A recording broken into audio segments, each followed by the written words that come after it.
Europe and the US are in negotiations which they hope will result in a much-needed boost to their cash flows. They're sitting down to hammer out the Transatlantic Trade and Investment Partnership, which would remove a number of regulations that currently create barriers to trade. The successful adoption of the agreement promises both parties substantial gains. Yet the profits come at a price. As critics say, the agreement will put health, security and environment regulations in danger. But that risk is worth 119 billion euros, which the EU's economy is promised annually from the deal. Journalist and author Glyn Moody explains the cons of the partnership there.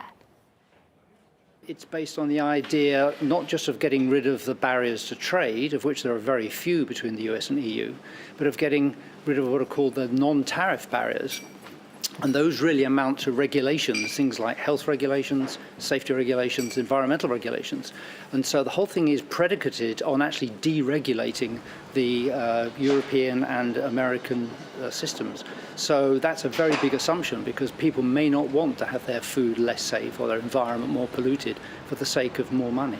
That's precisely what would happen, is the fact there'll be fewer constraints, and therefore it's true it will generate lots of money for the big companies, but effectively the public will pay in terms of reduced regulation, reduced protection, and that is never calculated in these trade agreements. It's always about the bottom line of the big companies. He predicts a lot of corporations will abuse the right to take legal action against governments to push their agendas forward. Let's listen in.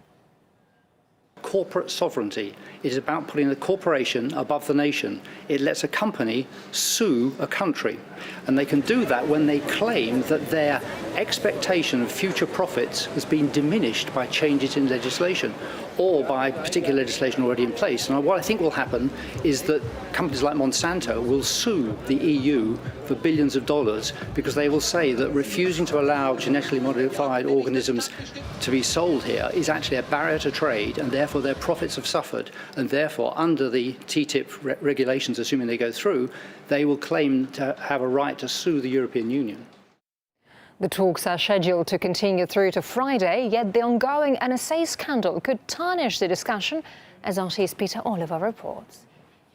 The idea behind TAFTA, the Transatlantic Free Trade Agreement, is to generate billions of dollars of business between the United States and the European Union. Well, it all sounds great. However, the amount of snags that this deal has hit over the time since it's been put on the table suggests that not everybody's happy with everything that it would contain. Now, to talk a little bit more about some of those stumbling blocks, I'm joined by Michael M. Ross, economic analyst. Thank you very much for talking to me. Now, just over our shoulder, over here, just over your shoulder over there, is the US Embassy. Now, John Kerry, the Secretary of State, says that the NSA spying saga isn't going to be an issue when it comes to talking about trade, but that saga has limited trust between the two countries. How can you have trade when you don't have trust?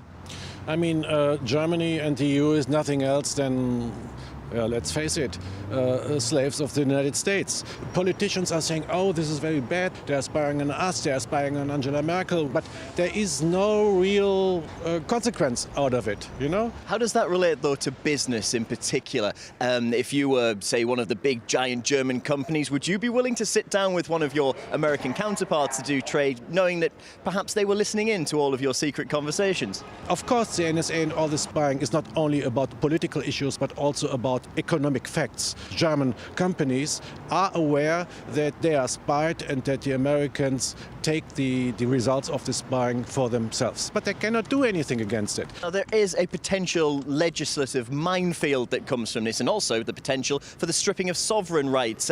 Lots of people have campaigned in the EU saying that too many rights go determined by Brussels. What this could end up seeing is that trade could end up determining the laws of a country. How will that go down in Germany?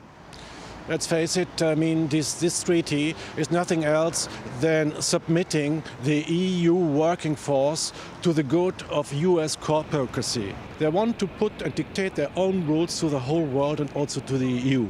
It won't have any advantage at all. This is all a hoax, it's all a lie, and nobody on the streets wants it. We have our own rights, we have our own laws, they're working fine. Why should we submit ourselves to the Monsanto mafia?